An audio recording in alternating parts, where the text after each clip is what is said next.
So now we will discuss the approach to a patient with young diabetes, what are the diagnostic possibilities, and discuss certain case scenarios.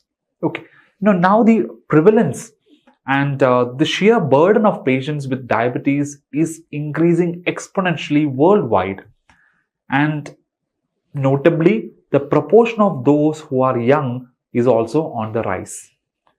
Previously, even the type 2 diabetes, which we consider as the most common forms of diabetes, had an average age of onset after 30 years. But now it has preceded by at least a decade.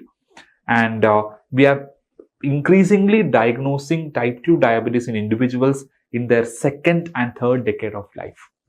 Okay, so a sound knowledge about how to approach such a patient who is presenting with hyperglycemia at a younger age, and how to systematically progress and eventually reach at the diagnosis is very important for a clinician. So the young diabetes, how do you define it, is actually a difficult question because various literature has different opinions. So in general, but for ease of description and communication, we say that those individuals with diabetes onset before 30 years of age, 30 years of age is what we call as young diabetes. Okay. And what are the causes? Of course, you think of the more common causes like type 1 diabetes and type 2 diabetes initially. Type 1 and type 2 diabetes are the commoner ones that you think initially. And then you have the monogenic causes of diabetes. The monogenic causes of diabetes initially, and certain syndromic forms. The syndromic forms like the ones associated with Prader-Willi syndrome, the Bardet-Biedl syndrome, then Alström syndrome. Okay, so these are all the syndromic causes. Now, what are the possibilities of a monogenic causes of diabetes? You have MODY, which is the most common monogenic form. You have the mitochondrial diabetes. A very less share could be neonatal diabetes, which is having a second appearance in the peripubertal period. You have monogenic conditions causing mutations in the insulin signaling pathway, like the lipodystrophy syndromes and all. Okay. Then you have certain monogenic syndromes that can, monogenic mutations that result in syndromic diabetes. So all these are possibilities in a patient who is having a genetic causes of diabetes. In such patients, you will have a very strong 3-generational or multi-generational family history of young onset diabetes. So multi-generational family history of young onset diabetes is one of the important characteristics of monogenic diabetes. Okay. So this is again one chart which we have discussed in detail in the typing and classification of diabetes module. Whenever you are encountering a patient with diabetes, you try to answer these questions. What is the age at which the patient has presented? Whether the patient has osmotic symptoms or not, because this would give you an idea regarding whether there is insulin deficiency or not. Only when the patient has symptomatic insulin deficiency, your osmotic symptom would kick in. That is why you usually associate in a patient with type 1 diabetes or type 2 diabetes with significant insulinopenia. Then history of decay again would be more common in patients with type 1 diabetes. Family history of DM. Family history of diabetes can be seen in both type 2 diabetes and in patients with monogenic diabetes. It is less common in type 1 diabetes. Body habitus. Type 2 would have features of insulin resistance and lipodystrophic diabetes. So insulin resistance and obesity may be seen in patients with type 2 diabetes and lipodystrophy, whereas lean individuals without features of insulin resistance is seen in type 1 diabetes, MODY, then pancreatic diabetes, etc. Okay, then C-peptide levels will be low in type 1 diabetes and in pancreatic diabetes. Because in pancreatic diabetes also there is destruction to the islet of Langerhans cells part. Autoantibodies, it will be positive in type 1 diabetes, negative in all other cases. Then you have certain extra pancreatic features which will give you specific clue regarding the underlying etiology. So we will move on to the first case. This is a 16-year-old male with osmotic symptoms for 2 weeks. So what will the osmotic symptoms indicate?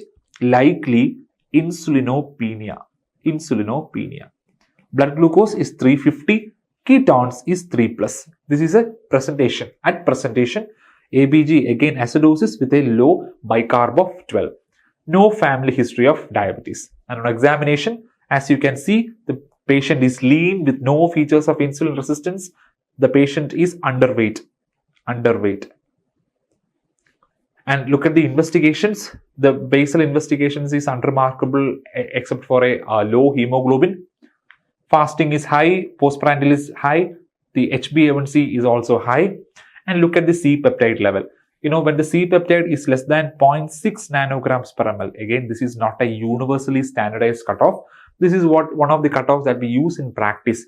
If the basal or fasting C-peptide level is 0.6 nanogram per ml, it is suggestive of reduced endogenous insulin production. So you had all the features of insulinopenia with features of diabetic ketoacidosis, low insulin production as evidenced by decreased C-peptide, and the GAD antibody is also very strongly positive. So looking at all these, is a young patient, 15 years, osmotic symptoms plus, history of DKA plus, no family history, body habitus lean, no features of insulin resistance, C-peptide is very low, autoantibody is positive, extra pancreatic features nil. So everything point towards the diagnosis of type 1 diabetes. Okay, type 1 diabetes. So in a type 1 diabetes, there is often a question when to send C-peptide. So what happens if you send C-peptide when the patient has an A1C of 14 or blood glucose of 400 or 500? So in patients with very high blood glucose, there will be glucotoxicity. Glucotoxicity meaning very high blood glucose would have a negative effect on beta cells of pancreas. So it would cause reduced insulin production. So this high blood glucose should not be transient. It has to be very high and persistent. A sudden fluctuation in blood glucose, a previously normal blood glucose patient suddenly having a spike will not result in glucotoxicity. So very high and persistently high blood glucose would cause glucotoxicity. So in such patients, you will wait for 2 to 3 weeks. 2 to 3 weeks, you normalize glucose, then you check for C-peptide. Very important. Then check for C-peptide.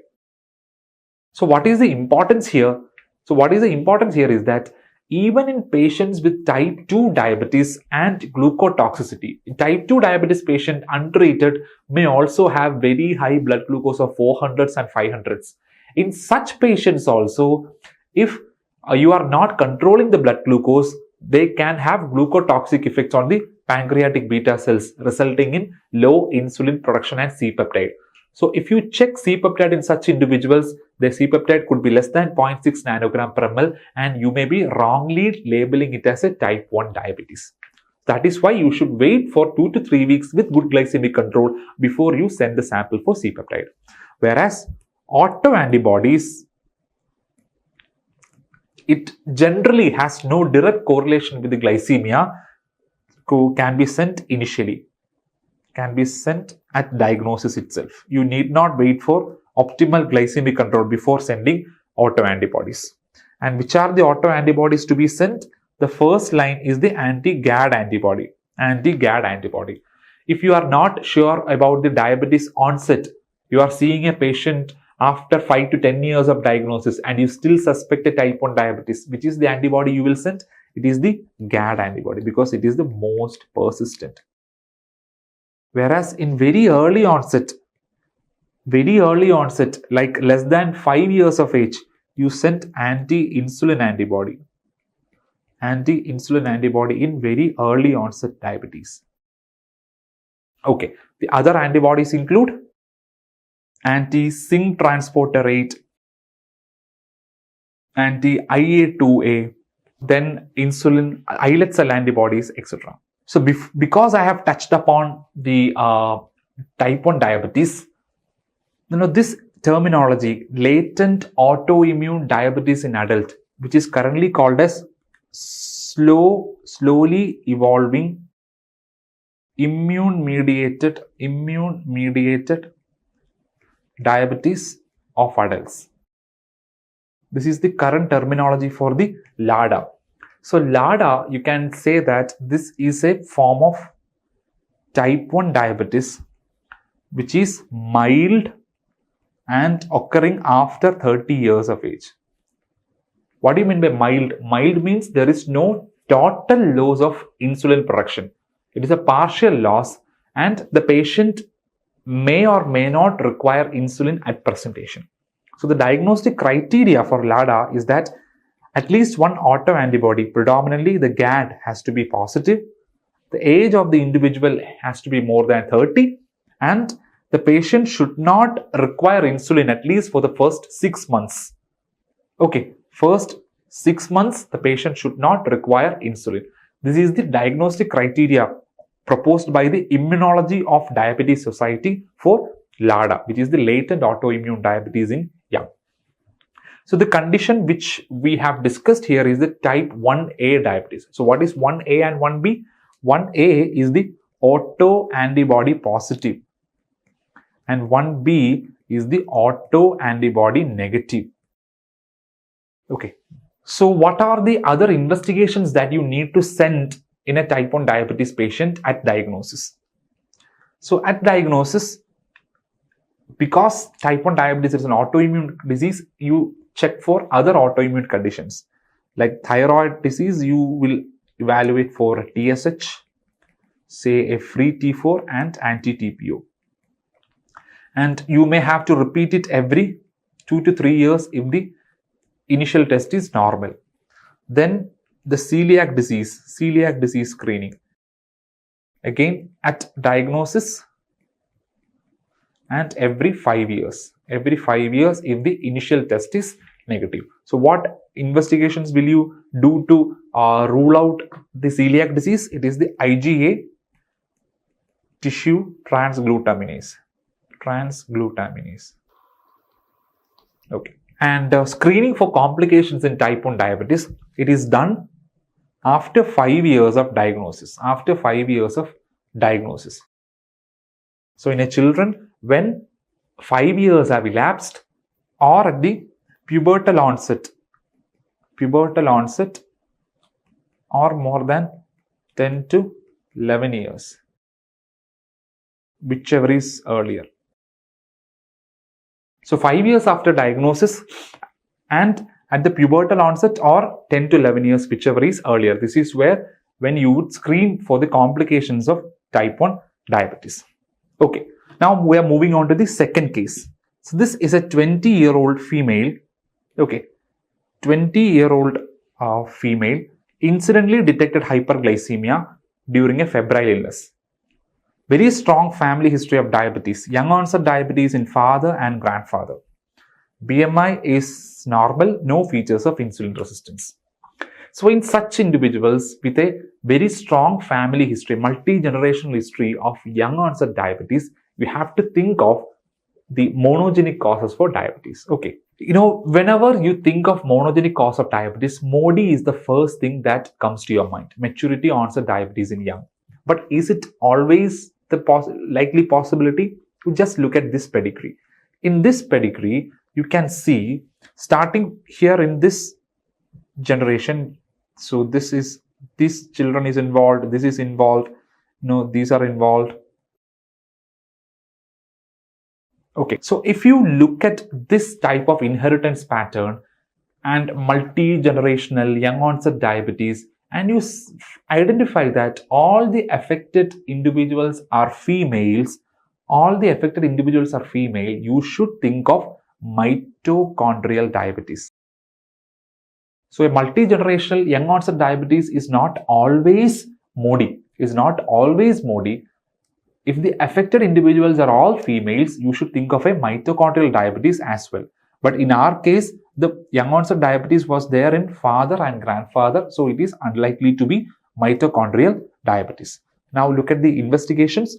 The fasting is high, the postprandial glucose is high, the HbA1c is on the higher side, the ketone bodies are negative, the GAT65 antibody again is negative, the C-peptide is normal because it is more than 0.6 nanogram per ml. The USG abdomen is also normal. Now look at this. This is a young patient without osmotic symptoms, no history of DKA, strong family history of young onset diabetes. This is a lean with no signs of insulin resistance. C-peptide is normal, autoantibodies are negative, and no unknown diabetic features. So this is suggestive of a monogenic diabetes. Okay, monogenic diabetes without insulin resistance. Of course, there are variations of monogenic diabetes with features of insulin resistance like lipodystrophic diabetes and syndromic diabetes, etc. So this patient belongs to a condition called MODY, maturity onset diabetes in young. This is the diagnostic criteria: onset before 25 years, presence of diabetes in at least 2 consecutive family generations, absence of beta cell antibodies, and preserved C-peptide levels more than 200 picomole per liter or 0.6 nanogram per ml. So our patient satisfies the diagnostic criteria. So further, once we have made the diagnosis of MODY, there are several subvariants of MODY also.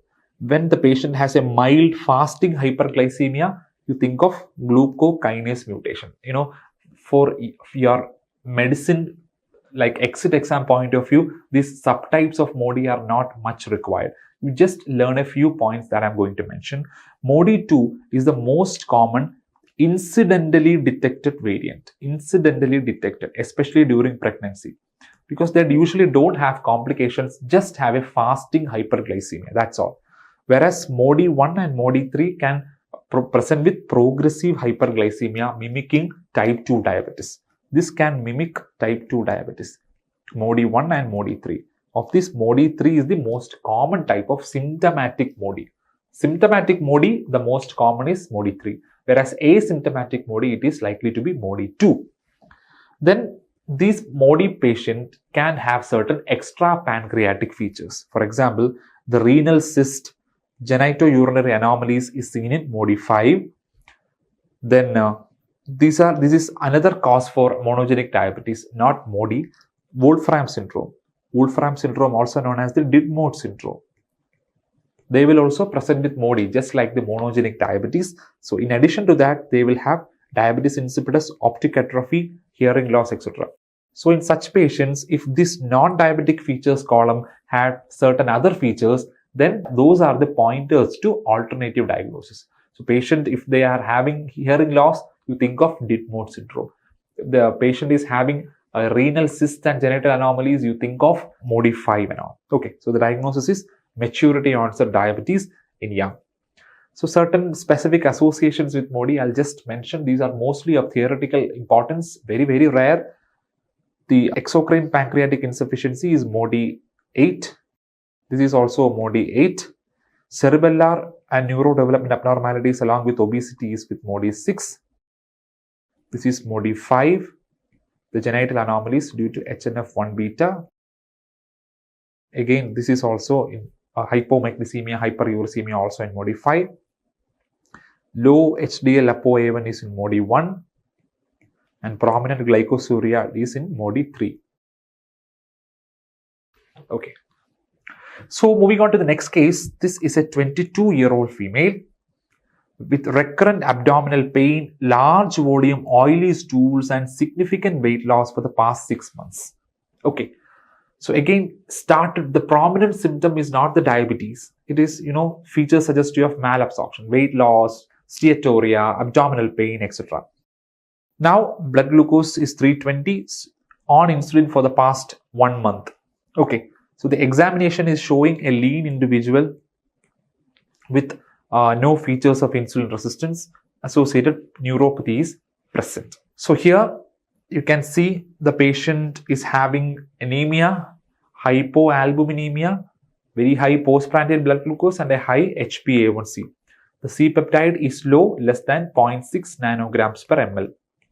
And look at the X-ray abdomen, because the patient is having recurrent abdominal pain. We looked at the X-ray abdomen and it is showing coarse and dense calculi in the pancreatic region. So this is calcific pancreatitis. Okay, calcific pancreatitis. So here the age of presentation, it could be young or in the middle age in pancreatic diabetes.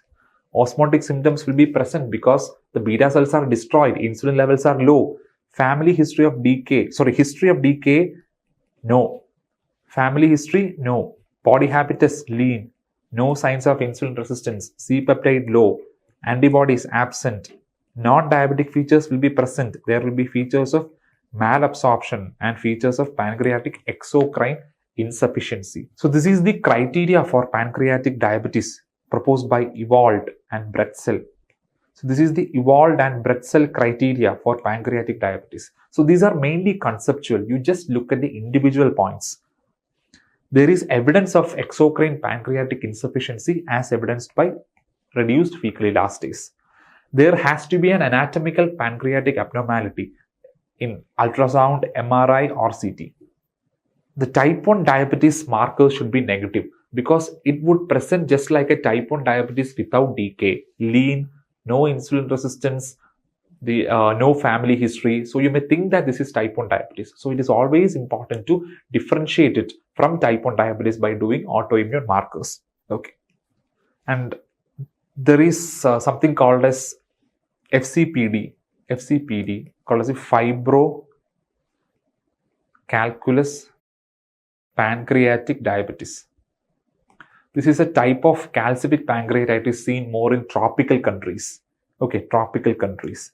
Diabetes has to be there. There should be evidence of chronic pancreatitis in the form of morphology, abdominal pain, steatorrhea, abdominal pancreatic function, and there should be no other causes for pancreatitis like gallstones, like hypertriglyceridemia, hereditary causes, alcoholism, all such things to be ruled out before you label it as fibrocalculous pancreatic diabetes. And this is one of the leading etiologies for young onset pancreatic diabetes in India.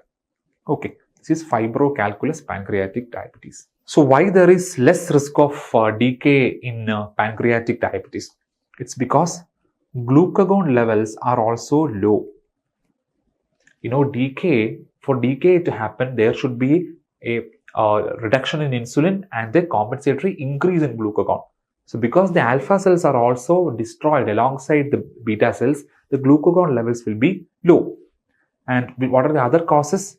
Second, there will be less amount of subcutaneous fat. Less amount of subcutaneous fat in patients with pancreatic diabetes because of malabsorption and all. For ketone bodies to be generated, the fatty acids need to be oxidized. For fatty acids to be generated, there has to be the lipolysis from the adipose tissue. And they have less amount of adipose tissue, due to which the free fatty acid availability is reduced and ketogenesis is also impaired. So these are some of the reasons why. Also carnitine deficiency is also postulated as one of the reasons. So these are the reasons why the diabetic ketoacidosis risk is lesser in patients with pancreatic diabetes. And which drugs to be used? The drug of choice is insulin. Okay, GLP-1RA or DPP-4 inhibitors, these are contraindicated in patients with pancreatitis. And in patients with FCPD, they are very high malignancy risk. Very high malignancy risk. And some of the anecdotal studies have shown that sulfonylureas can increase the malignancy risk. So it's better to avoid sulfonylureas also. And even otherwise also, because there is no endogenous insulin reserve in full-blown cases, sulfonylurea is also not useful. So in general, secretagogues is not useful. GLP-1RAs and DPP-4, the incretin analogs, are not useful. You may use metformin, but again, it is not the insulin resistance which is the major problem. It is the insulin secretory abnormality. So insulin is the treatment of choice. And complication profile, it falls intermediate between type 1 diabetes and type 2 diabetes regarding the complication. The incidence of neuropathy is increased in patients with pancreatic diabetes, mainly due to the associated micronutrient deficiencies as well. Okay, moving on to the case number 4. You have a 17-year-old male Hyperglycemia are detected during evaluation for obesity. Here also the family history of diabetes in grandmother, mothers, elder sibling, very strong family history of diabetes. I've told you, when there is very strong family history of diabetes, think of either type 2, which is much more common than monogenic diabetes. Okay, so looking at the child itself, the BMI is on the higher side. There is significant signs of insulin resistance. You can see severe acanthosis nigricans here. No features of Cushing's syndrome. Of course, in a young patient with insulin resistance, obesity, you have to think of Cushing's syndrome as well. No dysmorphism, because there are several obesity syndromes that can be associated with dysmorphism and diabetes. So looking at this, the basal investigations all came out as normal. The C-peptide is within normal limit. It is more than 0.6 nanograms per ml. ON-DST for screening for Cushing's syndrome was negative. You can see the SGOT-PT is elevated, which is suggestive of a metabolic dysfunction associated steatohepatitis. Again, an accompaniment of metabolic syndrome associated with type 2 diabetes. HbA1c is increased, FBS-BPBS is also increased. If you look at the lipid profile also, the triglycerides and LDL are all increased. So this encompasses the full spectrum of metabolic syndrome, the obesity, diabetes, dyslipid profile, NASH, etc. So this is nothing but an early onset type 2 diabetes. Okay, early onset type 2 diabetes, more likely to be obese or overweight. Then acanthosis is likely to be present. Both parents are likely to be affected.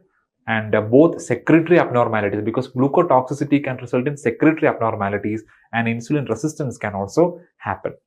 And it is usually seen in high-risk metabolic groups like ethnicity, family history of diabetes, and sedentary lifestyle, etc. And it improves with the insulin sensitizers like metformin. Okay, so the diagnosis here is type 2 diabetes. So the 4 cases that we have discussed thus far, the first one was type 1 diabetes, case 2 was MODY, case 3 was FCPD, and case 4 was a type 2 diabetes. So these are the 4 major causes of diabetes that we usually come across as one of the contenders for the diagnosis of a young onset type 2 diabetes. Most likely it is going to be either type 1 or type 2, and in rarer circumstances you have to think of monogenic causes like MODY and FCPD as well. So approach to young diabetes. So based on what we have seen as 4 examples, let's just look at a patient with a diabetes onset less than 30 years. Okay. And after infancy. Why did I say after infancy? Because before infancy, that is in the first year of life, you can have another cause called as neonatal diabetes. There can be an entire spectrum of causes resulting in neonatal diabetes. So I'm not referring to that. Okay, so first things first, you have to rule out a life-threatening cause or a condition if left untreated can lead to dreadful complications, like diabetic ketoacidosis. So the first thing that you will have to look at in a new onset young diabetes is that whether it is a sudden onset patient with severe osmotic symptoms or features of acidosis. Because if it is there, it has to be type 1 diabetes most likely. So if features of ketosis or ketoacidosis are there, you send for islet autoantibodies and you make the diagnosis of type 1. If it is positive, you make it as type 1A and type 1B if the autoantibodies are negative. So those arm is straightforward. So rapid onset, osmotic symptoms, DKA, you send for autoantibodies. If it is positive, type 1A diabetes, negative, type 1B diabetes. The newer WHO classification doesn't explicitly say about type 1A and type 1B, and so does the ADA. So this is one of the older flow charts. But currently, even in patients who are negative, you call it as autoantibody negative type 1 diabetes rather than a type 1B diabetes. Okay. So you are going to the other extreme. If the patient is not having osmotic symptoms or DKA, you look for the features of insulin resistance and obesity, because the 2 major causes are of always type 1 and type 2. So always look for the features of type 1 and type 2 first. We're looking for the features of type 1 in the form of DKA. Now we are looking at the features of type 2, strong family history, obesity, features of insulin resistance, etc. And if all these are positive, you look for the family history also. Then you make a diagnosis of type 2 diabetes, always accompanied by the C-peptide measurement and all. Okay, now if the patient is non-obese, no features of IR, then you take a specific note of the family history, whether it is a 3-generational family history or a mitochondrial inheritance, and you make the diagnosis accordingly. If there is no family history, then you see if there are features of lipodystrophy and severe insulin resistance. Then you make a diagnosis of lipodystrophic DM, and if you get the history of malabsorption, abdominal pain, or in the X-ray you get an evidence of the pancreatic calculi, you make a diagnosis of fibrocalculous pancreatic diabetes. So it is always important to have a list of differential diagnoses in young diabetes, starting from type 1, then type 2, then monogenic causes like MODY, mitochondrial and lipodystrophic diabetes, and not to forget the very important fibrocalculous pancreatic diabetes. Okay, now let's look at a few spotters which have presented to our department and as a cause of diabetes. So this is a young patient, 8-year-old boy with type 1 diabetes. So type 1 diabetes with neck swelling is autoimmune thyroiditis. Autoimmune thyroiditis. So what do you call as autoimmune thyroiditis plus type 1 diabetes? It is APS type 3. APS type 3. Okay, autoimmune polyglandular syndrome type 3. And this young girl presented with generalized wasting. You can see here there is absolutely no fat at all. You can see just the muscle. There is fat loss from the face, from the neck, from the limbs. Generalized wasting is there. When such patients present with diabetes, you think of lipodystrophic diabetes. Lipodystrophic diabetes mellitus. Okay. So when do you think of lipodystrophic diabetes? In patients with abnormal fat distribution. Abnormal fat distribution.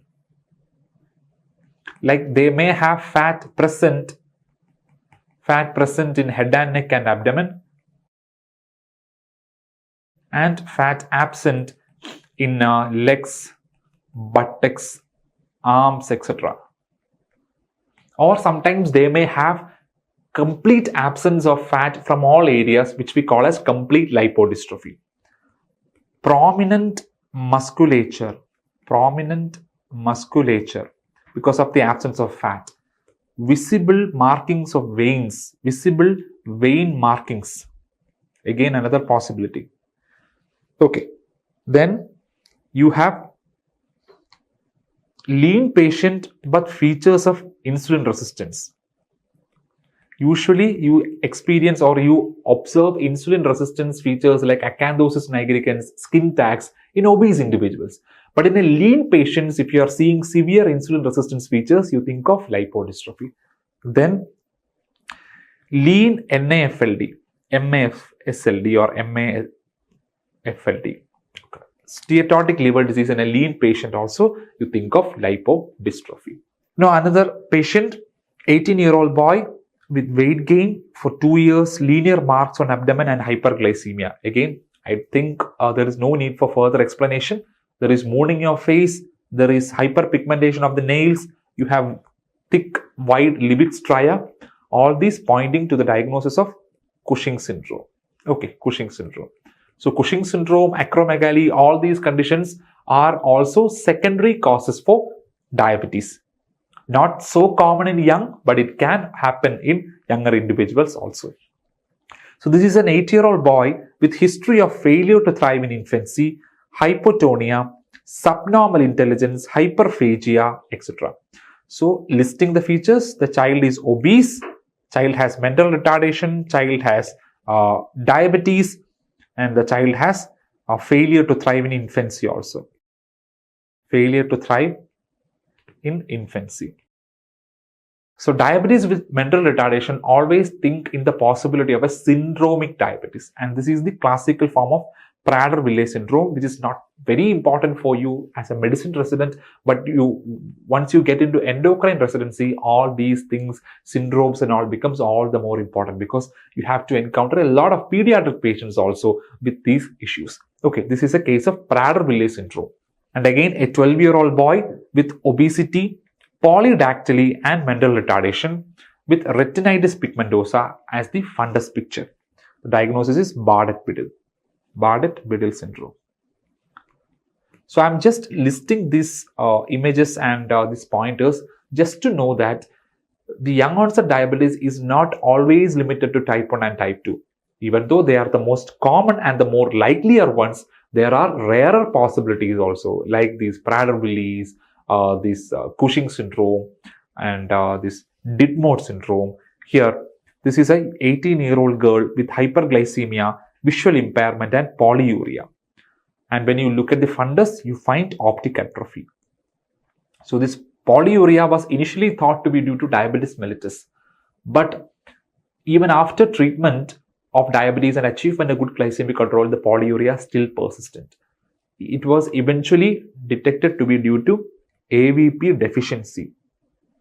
AVP deficiency. No, the AVP deficiency is the current terminology for central diabetes insipidus. Okay, so this is nothing but Wolfram syndrome. Wolfram syndrome or Dittmore syndrome.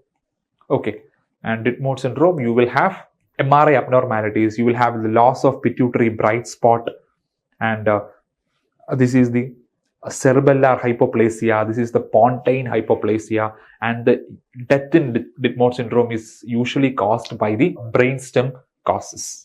Okay, so summarizing, I just wanted to list the causes of young diabetes and how to approach. So you have to remember at least 4 major causes: type 1, the type 2, the MODY, and the pancreatic diabetes as important differentials for young onset diabetes who are having a diabetes onset less than 30 years of age. Thank you.